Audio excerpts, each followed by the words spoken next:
agama kalau kita lihat sejarah hadir setelah peradaban manusia itu ada, ya. Budaya dulu yang ada, kemudian muncul agama. Kalau kita bicara tentang agama, misalkan agama yang dari Arab, ya, misalkan Islam, ya, kan ada Kristen, ada Yahudi, ada Islam. Nah, ketika ini masuk ke suatu negara, nah ini kan sudah sepaket ya antara budaya yang di Arab dengan ajaran Islam. Kemudian ketika masuk ke suatu negara, ke Indonesia misalkan, nah orang Indonesia yang menganut Islam, nah ketika masih menjalankan budaya yang ada di Indonesia, itu katanya sesat, ya, syirik, dan itu harus disingkirkan. Nah, yang harus dipakai ini adalah yang budaya benar-benar dari Arab, Mas. Nah, menurut Mas Wahyu, kita sebagai orang Indonesia harus bagaimana, Mas? Mengikuti ajaran Islam dengan budayanya, atau kita beragama Islam tapi mengikuti ajaran yang sudah diwariskan oleh para leluhur, Mas?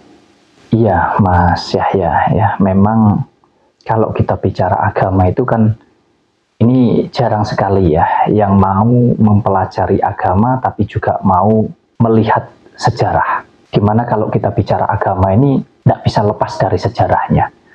Agama ini kan muncul jauh setelah peradaban manusia itu ada. Jadi sebelum ada agama, itu peradaban atau kehidupan manusia itu sudah ada, Mas. Kalau kita ambil contoh misalkan seperti yang ditanyakan Mas Yahya tentang agama Islam. Agama Islam ini kan berasal dari Arab. Pertanyaannya, apakah sebelum ada agama, orang Arab ini tidak punya kebudayaan? Punya, ya. Artinya sebelum ada agama Islam di sana, sebelum muncul agama Islam, di Arab itu sudah ada budayanya yang dijalankan oleh orang Arab di zamannya itu sebagai tonggak atau sebagai pegangan di dalam menjalankan hidup mereka. Nah, budaya itu kan dihasilkan oleh para leluhur di zaman dahulu, leluhurnya orang Arab. Nah, kemudian ketika kita bicara tentang agama Islam yang kemudian masuk di negara kita, di Indonesia, tentu agama Islam yang dari Arab ini pasti kan satu paket dengan budaya yang ada di Arab. Nah, ketika itu masuk di negara kita, kemudian kita sebagai orang Indonesia, nah pertanyaannya juga sama. Jauh sebelum ada agama di negara kita, jauh sebelum agama Islam itu masuk di Indonesia, kira-kira orang Indonesia ini sudah punya budaya atau tidak untuk tonggak atau pedoman atau pegangan di dalam menjalani hidup? Ya, tentu sudah punya, ya.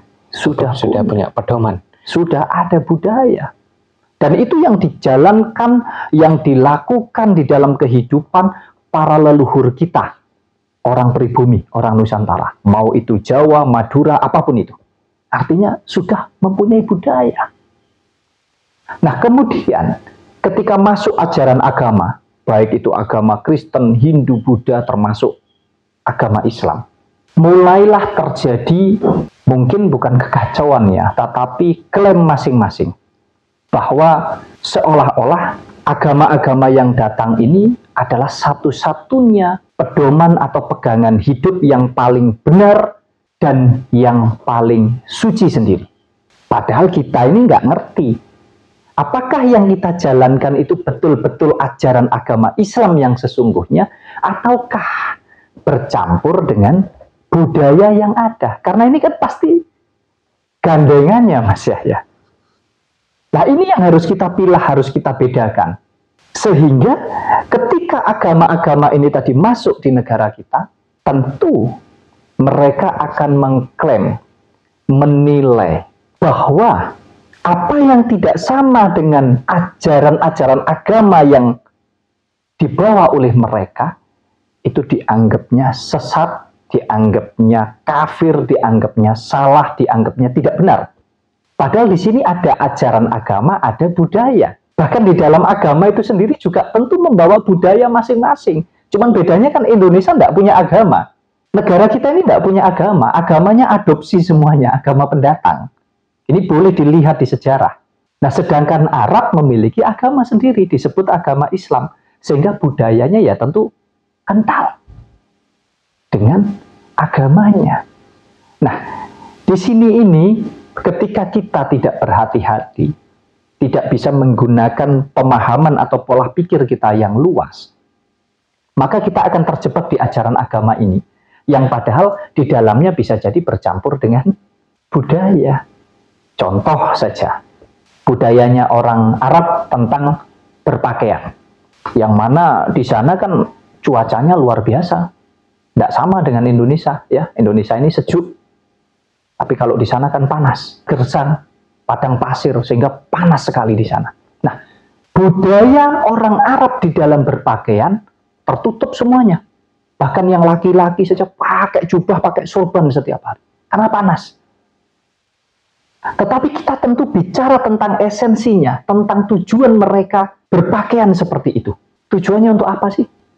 Untuk menutup diri, untuk melindungi tubuh kita dari angin, dari panas, dan lain sebagainya. Betul enggak?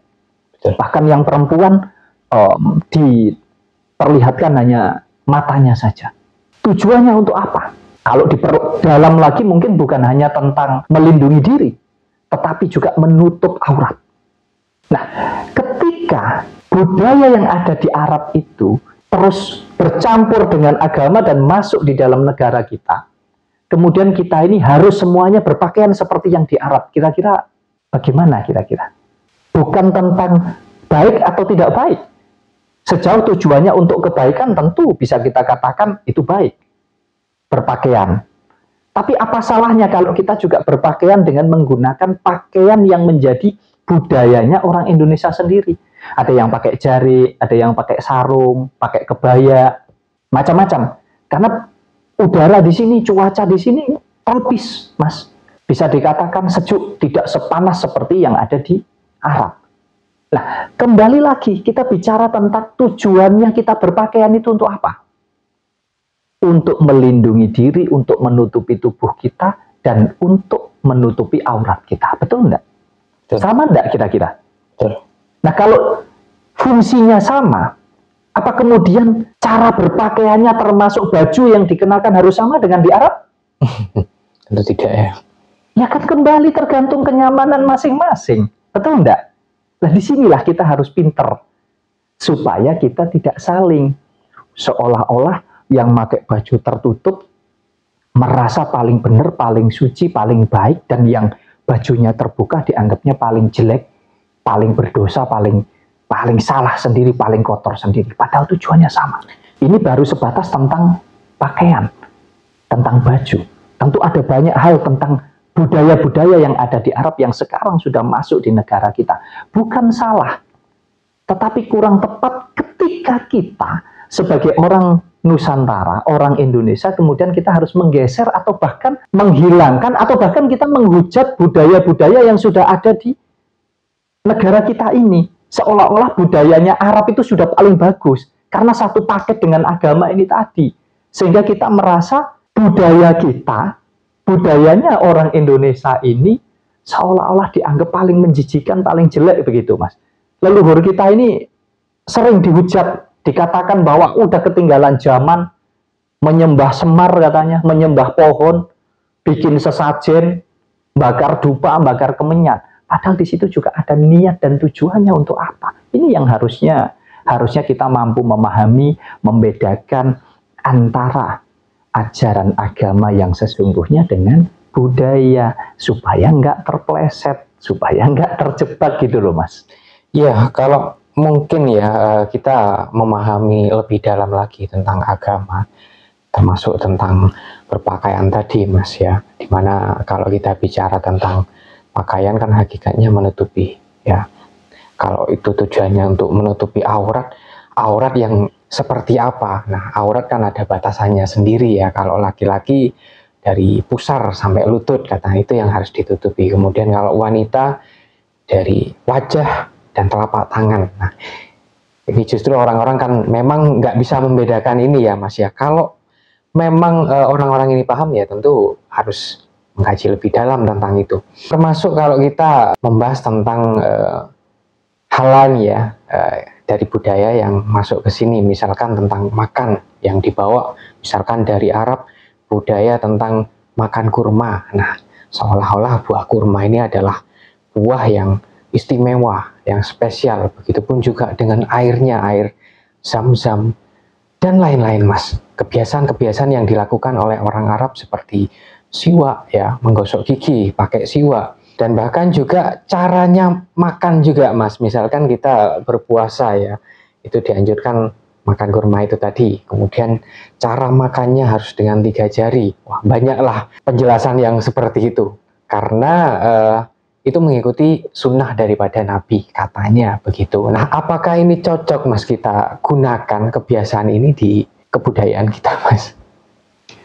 Mungkin bukan masalah cocok atau tidak cocok, tapi kembali lagi kepada kenyamanan. Yang penting kita paham tentang apakah yang kita jalankan ini memang betul-betul ajaran daripada suatu agama, ataukah justru yang kita ikuti atau kita jalankan ini adalah budaya. Nah, kalau budayanya di Arab, ya biarlah menjadi kebanggaannya orang Arab gitu loh, Mas. Kita ini harusnya sebagai orang Indonesia ya bangga dengan budaya yang ada di Indonesia. Budaya yang sudah diwariskan oleh para leluhur kita ini sungguh luar biasa. Mengajarkan kita tentang budi pekerti, mengajarkan kita tentang menghargai satu dengan yang lain, mengajarkan tentang banyak hal untuk kita menjalani hidup ini supaya selaras dengan alam semesta. Menghargai alam itu juga dibutuhkan dan itu sudah diajarkan oleh para leluhur kita.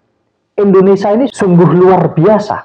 Ada pegunungan, ada hutan, ada sawah, ada sungai, ada sumber-sumber mata air yang luar biasa, kekayaan alam yang luar biasa. Disitulah para leluhur kita ini mewariskan budaya-budaya kehidupan untuk kita menjaga dan merawat alam semesta ini. Melalui bikin sesajen lah dan lain sebagainya. Sejatinya itu semua adalah dikembalikan untuk alam. Esensinya, tujuannya tetap bersyukur kepada Tuhan, kepada Yang Maha Kuasa. Nah, kalau kita bicara tentang budaya Arab, kemudian yang masuk ke Indonesia, kita bangga-banggakan budayanya, kita elu-elukan budaya Arabnya. Ini kan salah kaprah. Ini kebodohan bangsa kita gitu. Sampai-sampai kita harus diadu domba hanya berebut tentang budaya. Bukan tentang ajaran agama, bukan. Kalau ngerti tujuan ajaran beragama, nggak akan kita sampai bermusuhan satu dengan yang lain. Ya, sampai-sampai dianggap budayanya leluhur ini budaya yang menyesatkan karena tidak sama dengan agama, tidak sama dengan ajarannya Nabi. Padahal kita nggak paham betul yang mana ajarannya Nabi yang sesungguhnya dan yang mana yang dilakukan oleh Nabi itu yang sebatas budaya. Termasuk kita bicara tentang makanan saja. Di mana makanan yang dimakan oleh para nabi di zaman dahulu. Contohnya tentang kurma. Bahkan sampai ini disunahkan, ini dispesialkan, ini dianggap buah yang paling istimewa. Silahkan untuk di Arab. Karena memang di masa itu adanya buah itu, Mas. Satu-satunya buah yang paling subur sendiri. Sehingga di zaman kenabian, Nabi ini memakan buah itu. Lah salahnya di mana? Tidak ada. Nah, tetapi akan menjadi salah ketika seolah-olah kita jadi seperti mendewakan buahnya begitu. Bahwa buah kurma ini adalah buah apa ya, bisa dikatakan kalau kita makan kurma itu kayak sama saja kita ini masuk surga begitulah kurang lebih. Kalau nggak makan buah itu nggak masuk surga gitu ya. Seolah-olah begitu. Sama halnya dengan air zam-zam juga. Karena memang di sana adanya itu. Lah kalau di negara kita ini adanya air ledeng, adanya air sumur. Betul enggak? Adanya air-air yang ada di punden, yang ada di sumber di bawah pohon-pohon besar. Kemudian kalau kita bicara buah, ini kan tentang makanan. Apa bedanya dengan di sini kita makan buah pisang, buah pepaya, buah semangka, atau mungkin buah-buah yang lainnya? Karena memang di negara kita ini apapun bisa tumbuh dengan subur, Mas. Gemah ripah loh jinawi. Apa yang tidak ada di negara kita? Bahkan batang kayu saja kita tancapkan, bisa kita makan. Keluar buahnya. Contohnya ya singkong itu. Ubi-ubian itu. Ada banyak lagi. Nah, disinilah kalau tadi Mas Yahya tanya tentang kurma, terus kemudian dulu Nabi gosok gigi pakai siwak, Di Indonesia pun di zaman dahulu juga sudah pakai siwak. Tapi kan ini peradaban. Yang mana peradaban ini terus berkembang, menyesuaikan perkembangan zaman. Masa iya sekarang kita harus masih pakai siwak, Mas Yahya? Ya. Ya. Yang terpenting adalah tujuannya. Tujuannya orang-orang di zaman dahulu, termasuk para nabi, menggosok gigi dengan siwak itu tujuannya apa sih? Kan untuk membersihkan gigi supaya tidak kotor. Nah kalau sekarang ada banyak sikat gigi, ada banyak merek pasta gigi, tujuannya sama enggak? Untuk membersihkan enggak? Sama. Justru Lalu lebih bersih juga ya. Lah iya, makanya perkembangan ini tadi, kita menyesuaikan perkembangan. Ada banyak hal, ini belum tentang elektronik dan lain sebagainya, karena di zaman dulu belum ada televisi, belum ada handphone.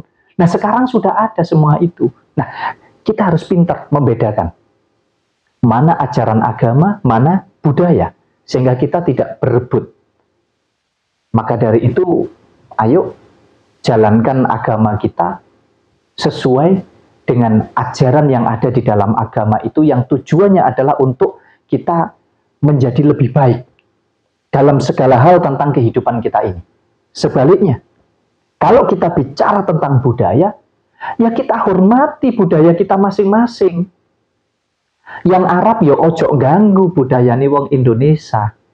Nah yang Indonesia juga demikian. Jangan kemudian kita terjebak sehingga kita ini mengeluh-elukan budaya Arab. Budaya kita sendiri kita abaikan, kita lupakan, bahkan kita anggap sesat, kita anggap tidak benar, kita anggap tidak bagus. Hidup ini tentang perkembangan. Maksud saya, ayo kita filter sendiri mana yang baik dan mana yang tidak baik. Mau itu budaya, mau itu agama, apapun lah di dalam menjalani kehidupan ini. Maksud saya begini, kita boleh mengidolakan, ya, mengikuti sebagai pengikut dari para nabi, wali, siapapun lah tokoh yang kita idolakan karena ajaran-ajarannya yang baik. Tetapi jangan kemudian kita terjebak, kita harus menjadi seperti beliau. Artinya kita boleh mengikuti apapun yang dilakukan oleh tokoh atau panutan kita. Mau itu ustadz, kiai, pendeta, biksu, wali, nabi. Tetapi jangan kemudian kita harus menjadi seperti beliau, seperti mereka, begitu loh. Jadilah diri sendiri. Karena seperti apapun bahkan kita tirukan tentang cara makannya, cara jalannya, cara sholatnya, cara berpakaiannya, semuanya kita tirukan. Kita tidak akan pernah bisa menjadi seperti dia. Betul enggak? Iya. Yeah. Mas Yahya saja mengidolakan misalkan Pak Haji Rhoma Irama. Ditirukan semuanya. Stylenya semuanya sama. Bahkan apa yang dipakai, apa yang digunakan, apa yang dimakan, cara berpakaian, rambutnya, brewoknya, semuanya. Kira-kira Mas Yahya bisa nggak jadi Pak Haji Rhoma Irama? Nggak bisa ya. Nggak bisa. Pak Haji Rhoma Irama ya Pak Haji Rhoma Irama itu sendiri. Dan Mas Yahya tetap Mas Yahya. Yang berbeda hanya apanya?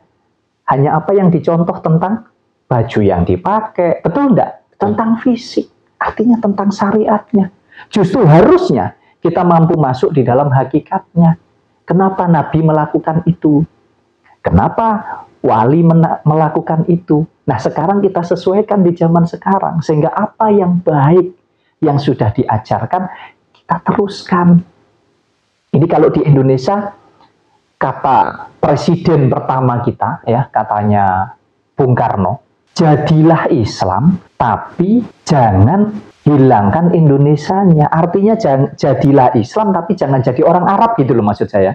Nah ini kan kebanyakan begitu. Kalau sudah bicara tentang yang berhubungan dengan Arab, seolah-olah semuanya suci, semuanya suci, semuanya baik, semuanya betul-betul istimewa, spesial. Padahal kita ini jauh lebih istimewa loh. Makanya Indonesia dulu itu dijajah oleh semua negara ini karena istimewanya negara kita. Dari berbagai macam sudah. Di dunia ini Indonesia yang paling hebat. Karena alam semestanya yang luar biasa. Nah ini kan sayang sekali kalau harus terpecah belah kita ini hanya karena berebut tentang ajaran agama dan tentang budaya yang kita sendiri kadang nggak paham esensinya untuk apa. Kalau kita bicara agama adalah untuk bertuhan. Berarti kalau kita paham betul tentang agama, ya kita harus paham betul tentang ketuhanan. Bahwasanya Tuhan itu adalah tentang cinta kasih, tentang kedamaian, tentang ketenangan jiwa, ketenangan batin, ketenangan kehidupan ini. Harusnya kan itu yang dilakukan di dalam kehidupan ini, Mas. Bukan terus saling baku hantam, saling hujat, saling memusuhi satu dengan yang lain hanya karena merasa dirinya paling benar, merasa dirinya paling suci, merasa dirinya paling baik sendiri agamanya. Itu yang menurut saya kurang tepat dengan pemahaman saya, Mas Yahya. Ya, sebenarnya kalau kita bicara tentang budaya dan ajaran pasti kan punya plus minus ya. Tinggal kita mau pilih yang mana. Nah, kalau kita menganggap budaya orang lain lebih suci, lebih baik dari kita, wah ini salah kaprah ya Mas ya. Nggak sedikit kok kasus-kasus yang terjadi di tanah Arab sana ya, termasuk kemarin baru viral ya, dimana ketika saudara kita yang pergi haji kalau nggak salah, umroh atau haji, mungkin bisa dikoreksi nanti, nah itu dilecehkan Mas. Artinya semua tempat yang dianggap suci tadi ya, itu juga punya potensi untuk melakukan keburukan ya. Semua sama ya, suci itu kan kita yang membuat itu suci ya. Dan bernoda itu juga kita sendiri yang membuat itu bernoda. Jadi itu tentang penilaian kita, sudut pandang kita sebagai manusia. Tidak ada bahwa seolah-olah yang di Arab itu dianggap semuanya pasti baik, suci. Tidak. Ya, di semua negara bahkan, termasuk juga di Indonesia. Apalagi kita bicara perkembangan zaman saat ini, ya, karena sudah ada sosial media, Mas Yahya. Kalau dulu mungkin nggak terekspos, ya. Bahkan di Arab, apa sih yang nggak ada? Hiburan malam sudah tersedia semua. Macam-macam juga. Kita bicara kejahatan, di sana juga ngeri. Bisa dikatakan di sana itu menganut sistem perbudakan, Mas. Contohnya para tenaga kerja Indonesia saja banyak yang diperbudak di sana. Ada banyak kasus nggak bisa dihitung. Artinya semua sama, punya potensi untuk melakukan hal baik dan punya potensi untuk melakukan hal yang nggak baik. Termasuk, bahkan ini kalau kita bicara tentang Mekah itu sendiri, di mana memang betul kemarin ada saudara kita yang ke sana untuk melakukan ibadah haji, tetapi kenyataannya justru dilecehkan. Bahkan kalau tidak salah di video yang kita lihat itu, yang melakukan juga dilihat dari fisiknya juga nggak jauh dari orang sana gitu ya, dari orang Timur Tengah. Nah, inilah pentingnya kita berwawasan yang luas ya. Bahkan kita bicara tentang haji itu sendiri, mau mencium Hajar Aswad itu Mas ya. Ya ini mohon maaf ya, ini kan jarang sekali orang mau terbuka gitu ya. Nggak semua orang mau jujur, tapi ada banyak. Ada banyak orang yang jujur, bahkan orang di sekitar saya banyak yang bercerita tentang itu, bahwa kalau ingin lancar semua di sana itu bawa uang yang banyak. Bawa uang yang banyak, bayar, dikawal Mas. Dikawal, kita dilindungi. Pengen tahu apa di sana kita dikasih tahu. Asalkan kita bayar. Nah, tapi tentu saya tidak bisa mengatakan bahwa ini semua pasti seperti itu, saya tidak tahu ya. Iya. Intinya kenyataannya ada cerita-cerita seperti itu dan itu diceritakan oleh orang-orang yang memang mengalami itu sendiri. Tapi kembali lagi, ini bukan tentang kita menyalahkan, kita menganggap, kita menghujat, menilai bahwa seolah-olah di sana itu jelek dibandingkan kita, tidak. Tetapi ayo kita berkesadaran, budayanya orang Arab, ya biar dibanggakan, diistimewakan oleh orang Arab, tapi kita sebagai orang Indonesia, ya kita membanggakan budaya kita sebagai orang Indonesia, warisan leluhur kita, warisan Nusantara kita. Jadi, ayo beragama. Apapun agamanya tidak jadi masalah. Yang penting tetap kita adalah orang Indonesia. Jadi Islam, jangan hilang Indonesianya. Jadi Kristen, jangan hilang Indonesianya. Jadi Hindu, Buddha, jangan hilang Indonesianya. Karena apa? Karena memang Indonesia ini ya patut untuk kita cintai, untuk kita sayangi, termasuk tradisi dan budaya yang ada di seluruh Nusantara ini.